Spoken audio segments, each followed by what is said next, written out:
Hey y'all, happy Thursday. So I'm starting to get back into my normal routine after having almost a week off from work.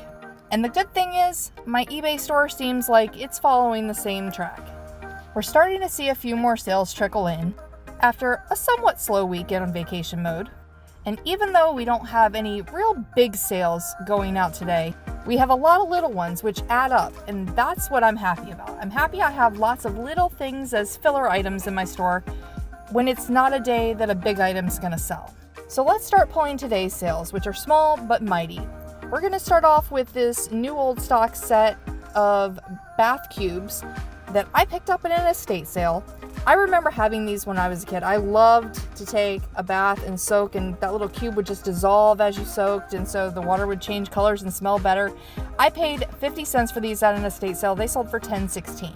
And now we're going over to our small little random item bucket to grab two University of Tennessee items. We have a lanyard and then like one of those rubber bracelets. Found both of these at the bins together and paid about a quarter by weight. They sold for $9.95. And speaking of the bins, we have a plush from the bins going out. Let's see, what shelf did I put it on? It could be on either one of those. And this Aflac duck, no good. Don't buy Aflac ducks. For some reason, you can't sell them on eBay. They just get pulled right down.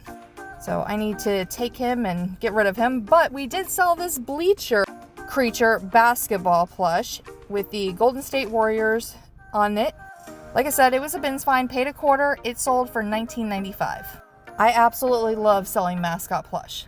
Now we've got a camera related item going out. So it's down here in the bin with all of our photography stuff.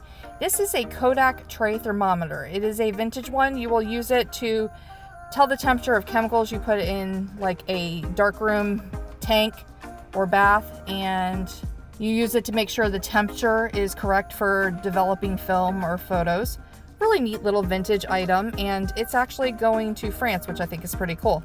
I paid $1 for it at an estate sale. It sold for $10. And you guys can call me a liar if you want, because I lied to you yesterday. Let me show you how. So I sold those two Coca-Cola pillow covers yesterday, and I thought that was the end of them. I thought I was out of that style and just had the green left. But look, the bag I'm keeping them in is navy blue, and they're also navy blue. So these two were just kind of like hidden there. I freaked out last night when this one sold because I was like, oh no, I just thought I'm out of them. But turns out I had two left. So now I have one.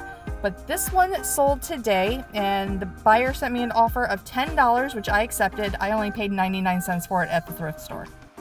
Next up, we have some ornaments going out, and these ones actually came from the bins. I found a ton of these ornaments, but unfortunately only two were savable. The rest were all damaged, just kind of a casualty of the bins. It happens, but at least we got a red one and a blue one. They're little plastic diorama ornaments and made by Jewel Bright. I paid a quarter by weight. They sold for $8. And our last item going out is probably one of the oldest items that I have in my store. I used to think when I first started reselling that Nerf was such a great thing to resell, and I'm sure there are some Nerf products that are worth picking up, but this is not one of them. These are Nerf dart gun like magazine clips to put the little bullets in. I paid 75 cents at a yard sale. They only sold for $6.95. So lots of little items, only cost me $3.99, and they all sold for $75 and a penny, which I think is pretty good for one day of small sales. We'll see you guys soon with another video of what's sold.